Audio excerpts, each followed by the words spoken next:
ডিম বাঁচাতে। টুনটুনি পাখিটা এই জঙ্গলে একটি গাছের উপর একাই থাকতো।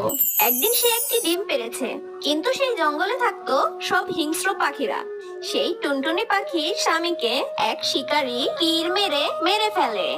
এই জঙ্গলে মনে হয় আমার ডিমটিকে ভয়ানক পাখি আর শিকারীরা খেয়ে ফেলবে। আমাকে এই জঙ্গল ছেড়ে অন্য কোথাও চলে যেতে হবে, যেখানে আমার ডিমটি থাকবে সুরক্ষিত। অন্যদিকে সে এটা ভাবছিল এখন থেকে তার সবসময় এই ডিমের খেয়াল রাখতে হবে, তাই ভালো জায়গায় এই ডিম নিয়ে চলে যেতে হবে। হ্যাঁ, কালকে সকালেই অন্য জঙ্গলে বাসা খুঁজতে বের হয়ে যাব। এরপর সকাল হয়ে যায়। এরপর তার ডিমটি নিয়ে অন্য জঙ্গলে রওনা দিল। আর অনেক দূর পথ পেরিয়ে আর ক্লান্ত হয়ে সুন্দর একটা জায়গায় বিশ্রাম নেয়। আর সেখানে গিয়ে এদিক ওদিক কিছুক্ষণ তাকায়।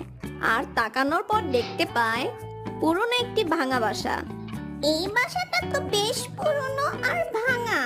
একটু পরেই রাত হয়ে যাবে। যেহেতু একটু পর রাত হয়ে যাবে, তাহলে আজ রাতটা এই ভাঙা বাসায় কাটাই। আর কাল সকালে ঘুম থেকে উঠে এই বাসাটা ঠিক করে ফেলবো। আর পাশে তো নদী, এখন থেকে পানির জন্য দূরে আর কোথাও যেতে হবে না। অন্যদিকে রাত হয়ে যায় আর বাসাটা ভাঙা ছিল, কিন্তু এই রাতে বাসাটা ঠিক করা তো সম্ভব না। তাই সে সেখানে ঘুমিয়ে পড়ে। ঠিক যখনই সে ঘুমিয়ে পড়লো, তার কিছুক্ষণ পর ভাঙা বাসা থেকে ডিমটি নদীতে পড়ে যায় আর নদীর স্রোতে সেই ডিম ভেসে যায়। সকালে টুনি ঘুম ভাঙলো। কি ব্যাপার, আমার ডিম কোথায়? আমার ডিমটি কি নদীতে পড়ে গিয়েছে? এত কষ্ট করে অন্য জায়গা থেকে আসলাম, কিন্তু ভাগ্যে হয়তো আমার সন্তান হারানোই লেখা ছিল। ডিমটি ভাসতে ভাসতে নদীর এক কিনারায় পৌঁছে যায়। আর সেখানে প্রচন্ড রোদের তাপে ডিমটি ফুটে সুন্দর একটি বাচ্চা বের হয়। বাচ্চাটি ভয়ে সেই নদীর কিনারায় একটি গাছের নিচে আশ্রয় নেয়। এখানে তো কেউ নেই। আর আমি যখন ডিমের ভেতরে ছিলাম, একটি পাখির মিষ্টি আওয়াজ শুনতাম, কিন্তু সেই পাখিটা কোথায়? বাচ্চা তো সেটা জানতো না ওই আওয়াজটা হচ্ছে তার মার, যে কিনা সব সময় ডিমটির সাথে কথা বলতো।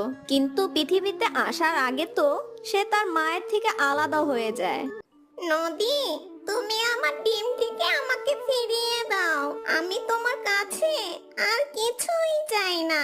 তখন অন্য পাখিরা সেখানে চলে আসে। কি ব্যাপার ছোট্ট পাখি, কাঁদছো কেন? কি হয়েছে তোমার? তোমাকে এই জঙ্গলে তো আগে দেখিনি। আর একা একা কার সাথে কথা বলছো? এই জঙ্গলে আমি কাল রাতে এসেছিলাম। আর রাতে এই ভাঙা বাসা থেকে আমার ডিমটি নদীতে পড়ে যায়।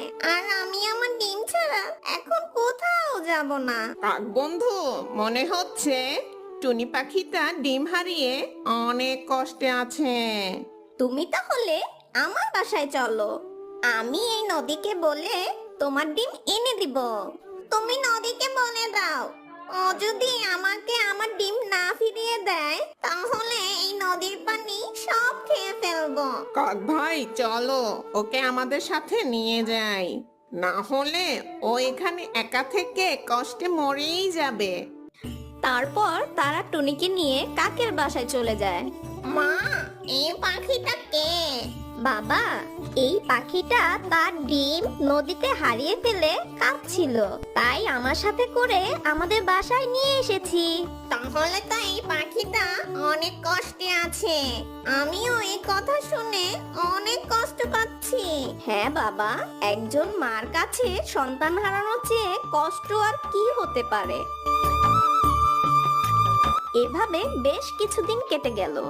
আর টুনির বাচ্চাটা সেখানে থাকতে থাকতে অভ্যস্ত হয়ে গেল। এমনকি সে উড়তেও জানতো না। আর কাছেই নদী থেকে পানি খেয়ে আসে, আশেপাশে থেকে খাবার খেয়ে কোনো রকম জীবনযাপন করতে থাকে। আমার কেন জানি অনেক ভয় হয়, কেউ যদি আমাকে মেরে ফেলে। এর জন্য আমি আর কোথাও যাব না। এই গাছের নিচেই থাকবো, কিন্তু আমি ডিমে থাকতে একটা আওয়াজ শুনতাম। সেই আওয়াজটা আমার ভীষণ ভালো লাগতো। না জানি সেই আওয়াজ আবার কবে শুনতে পাবো। আমার ডিমটা এখনো পেলাম না। না জানি আমার বাচ্চা কেমন আছে। অন্যদিকে কাকের বাচ্চাটি নতুন ওড়া শিখছিল, তাই তার মাকে জিজ্ঞেস করছিল, মা, আমি তো এখন পুরোপুরি উড়তে পারি, তাহলে আমি দৌড়ে ওই নদীর কাছে যাই। ঠিক আছে বাবা, তুমি যাও, আর বেশি দূরে কিন্তু যাবে না। সেই কাকের বাচ্চাটি সেখান থেকে উড়ে নদীর কাছে চলে গেল। আর সে নদীর কাছে গিয়ে টুনির বাচ্চাটিকে দেখতে পায়। কি ব্যাপার, এই পাখিটাকে দেখতে তো টুনি মার মতন লাগছে। এই পাখিটা কি টুনটুনি মায়ের হারানো ডিমের বাচ্চা? অন্যদিকে টুনির বাচ্চাটি কাকের বাচ্চাকে দেখে ভয় পাচ্ছে। তারপর কাক বুঝতে পারলো ওকে দেখে টুনির বাচ্চা ভয় পাচ্ছে। আর কিছু না বলে সে সেখান থেকে রওনা দেয় টুনি মাকে এই খবরটা দিতে। তুমি চিন্তা করো না টুনি, তোমার ডিম হয়তো পানিতে পড়ে নষ্ট হয়ে গেছে। তাদের কথার মাঝে কাকের বাচ্চাটি চলে আসে। মা জানো, টুনি পাখির বাচ্চা আমি ওই নদীর পাড়ে দেখেছি, একদম দেখতে টুনি মায়ের মতন। সত্যি বলছো বাবা? কোথায় দেখেছো তুমি? আমাদের এখনই নিয়ে চলো। তারা তখন টুনি পাখিকে নিয়ে সেই নদীর ধারে চলে যায়।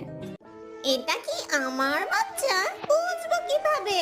তাহলে এই নদীর কাছে যাও, এই নদী বলে দিবে তোমার ডিমটি কোথায় রেখেছে। ও নদী, তুমি প্লিজ আমার ডিমটি ফিরিয়ে দাও, বলে দাও আমার ডিম তুমি কোথায় রেখেছো। টুনির কথা শুনে টুনির বাচ্চাটির মনে পড়ে যায় ওই আওয়াজটি। সে ডিমের মধ্যে থাকার সময় এই আওয়াজ শুনেছিল, তাই সে টুনিকে বলতে থাকে, মা আমার, আমি তোমাকে পেয়েছি। ডিমের মধ্যে থাকতে আমি তোমার আওয়াজ শুনেছি। মা, আমার বাচ্চা, আমার সন্তান, এসো বাবা, তুমি আমার বুকে এসো। তারপর টুনি তার বাচ্চাকে জড়িয়ে ধরে। এভাবেই তারা একসাথে ওই জঙ্গলে সুখে বসবাস করতে থাকে।